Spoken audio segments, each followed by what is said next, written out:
Berikutnya adalah analisis regresi cross-seksional. Ya. Digunakan untuk mengidentifikasi faktor-faktor yang mempengaruhi luas pasar dan mengestimasikan luas pasar berdasarkan variabel-variabel yang relevan. Ya. Metode ini melibatkan analisis statistik yang membandingkan variabel-variabel independen dengan luas pasar sebagai variabel dependen dengan menggunakan model regresi, ya, di mana metode ini dapat membantu mengidentifikasi faktor-faktor yang paling berpengaruh terhadap luas pasar dan memperkirakan luas pasar berdasarkan kombinasi variabel-variabel yang dianalisis. Berikutnya adalah ukuran pasar penilaian. Nah, hal yang penting ketika kita melakukan pemasaran itu adalah kita bisa mengukur, ya, seberapa besar pasar. Ketika menggunakan penaksiran luas pasar, kita harus mematuhi beberapa aturan. Yang pertama adalah gunakan beberapa metode berbeda. Ya. Jadi ketika kita melihat nih potensi pasarnya dengan metode A itu besar, maka kita juga harus meyakinkan lagi dengan metode yang lain. Yang kedua adalah jangan tertipu oleh angka-angka. Jadi ketika besar tapi kenyataannya adalah kecil, itu pun juga perlu diperiksa lagi. Nah, yang ketiga adalah jangan tertipu oleh metode khayalan. Nah, jangan sampai eh, kita melihat dengan cara, oh ini kayaknya. Nah, itu pun kita perlu punya data yang akurat untuk menentukannya apakah ini prospek di negara tersebut atau tidak. Jadi eh, prinsipnya setiap bisnis itu pasti punya peluang yang besar. Ya, tergantung eh, waktu, ya, tempat, dan ukuran pasarnya. Memang di satu daerah itu bisa jadi ramai, belum tentu di daerah lain itu juga ramai. Sama halnya ketika di bisnis kita di satu tempat itu kurang ramai, bisa jadi tempat lain itu lebih ramai. Jadi poinnya adalah jangan tertipu oleh metode khayalan dengan cara dikira-kira. Ya. Perlu adanya data. Lakukanlah suatu analisis kepekaan dengan menanyakan pertanyaan, bagaimana jika kita membuka perusahaan di negara A, apa yang perlu kita persiapkan. Cari penaksiran interval dengan batas yang lebih rendah dan batas yang lebih tinggi dibanding titik perkiraan. Ya, jadi kita harus punya range, ya, dari penaksiran tersebut, ya, dari hasil perkiraan pasar. Bagaimana kemungkinan terburuk itu seperti apa, kemungkinan terbaiknya itu seperti apa. Itu akan terlihat. Yang kelima adalah adanya teknologi informasi baru untuk pasar. Perkembangan teknologi yang saat ini itu memacu perusahaan untuk melakukan penyesuaian, ya. Di mana pembangunan atau inovasi utama, contohnya adanya titik penjualan, yaitu adanya POS, adanya software yang memudahkan ketika transaksi di negara A bisa dipantau dengan di kantor pusat, ya, di mana menyimpan penyaring gambar TV data atau data-data penjualan dari perusahaan kita, adanya panel konsumen data, adanya sumber data tunggal, adanya pergeseran dari massa ke marketing mikro, terus memotret bagian pasar dan pergeserannya, melihat data apakah digunakan oleh perusahaan untuk mendukung keputusan pemasaran, melihat data apakah digunakan untuk menyediakan perdagangan mendukung ke pengecer. Nah, jadi ketika kita bicara tentang teknologi informasi ini, kita berbicara tentang distribusi dan juga cara main dari bisnis kita.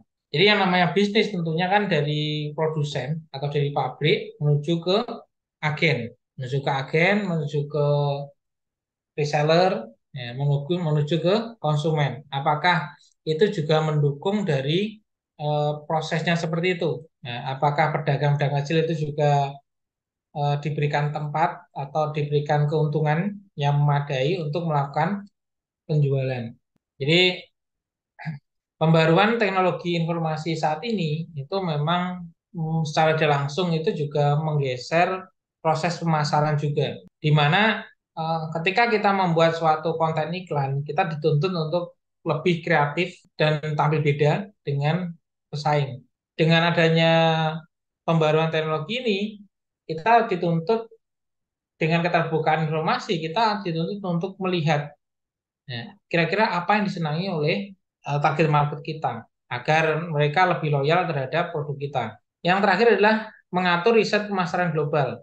Kita bisa melakukan pemilihan agen riset dengan cara apa? Dengan cara mempertimbangkan dan atau harus memperhitungkan pada saat memilih agen. Jadi agen ketika kita memutuskan untuk menggunakan jasa agen riset, kita perlu mengukur tingkat keahlian, kecakapan, jejak atau jalur, record atau catatannya, kredibilitas dan pengalamannya, serta klien, ya, record dan catatannya. Jadi ketika kita memilih riset, kita lihat nih, kira-kira apakah perusahaan tersebut itu memang sudah baik di dalam proses melakukan riset.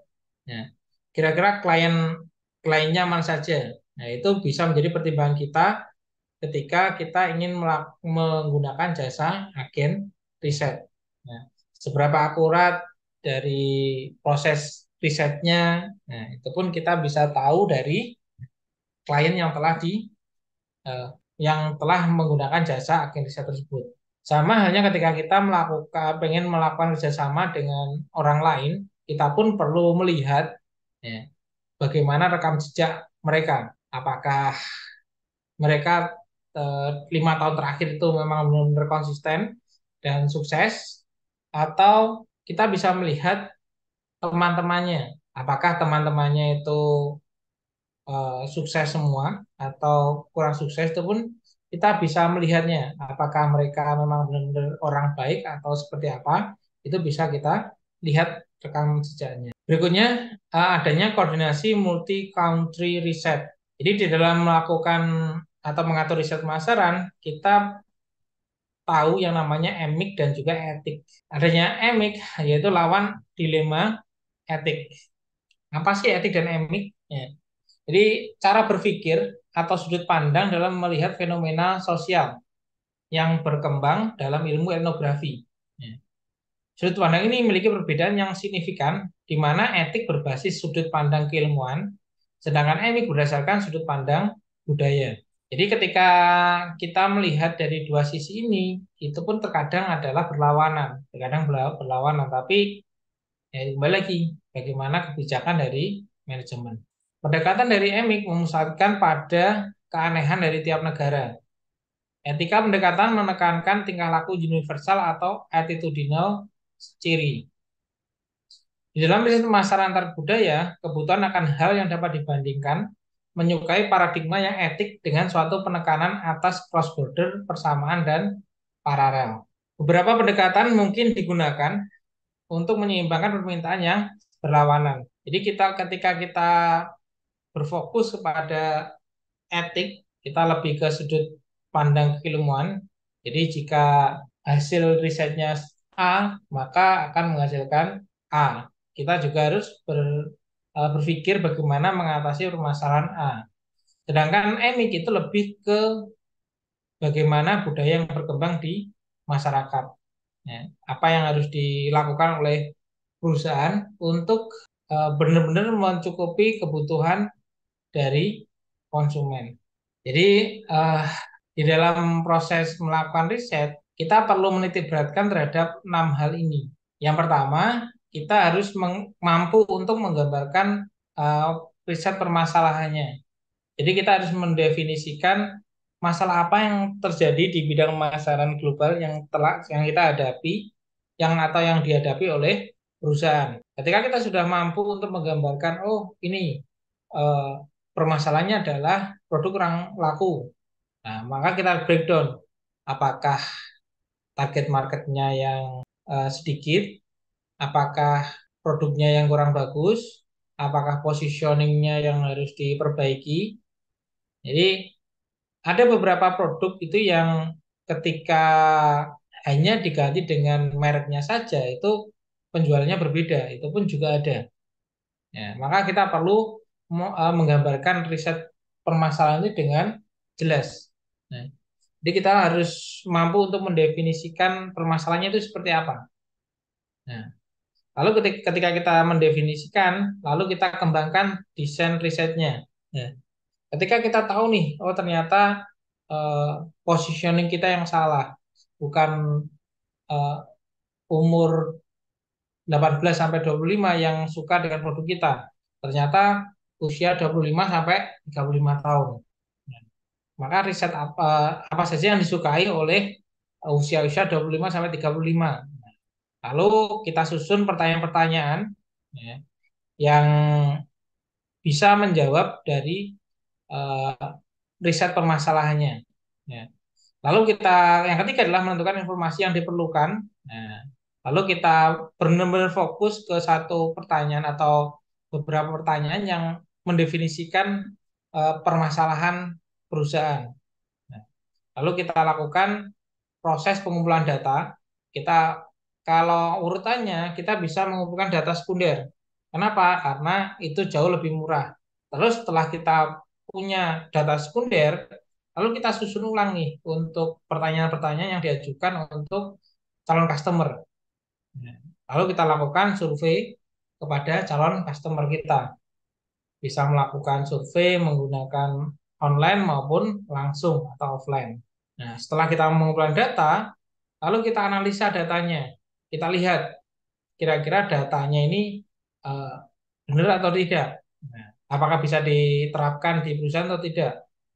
Nah, jadi poinnya adalah data-data tersebut itu menjadi acuan kita untuk melakukan pengambilan keputusan. Yang keenam adalah laporkan dan sajikan hasil penelitian. Nah, setelah dirasa data yang didapatkan itu valid, maka kita perlu bisa melaporkan ya, untuk pengambilan keputusan oleh uh, manajemen pusat. Seperti itu. Nah, itu gambaran besar tentang riset pemasaran. Jadi banyak hal yang perlu bisa kita ambil dari proses riset pemasaran ini. Nah, yang pertama kita bisa belajar tentang bagaimana menggambarkan sesuatu. Ya. Jadi sama hanya ketika kita merasa eh, marah atau merasa jengkel, itu pun perlu kita gambarkan, perlu kita definisikan, ya, perlu kita sadari. Jangan sampai kita tutupi dengan adanya istilah harus sabar. Tetapi kita nggak tahu dengan emosi yang kita rasakan. Sama halnya seperti melakukan riset, kita harus benar-benar tahu nih mana yang perlu kita perbaiki. Sama halnya seperti kita eh, merasa emosi, itu pun kita perlu paham. Oh ternyata bagian ini yang perlu diperbaiki. Ya, lebih ke seperti itu.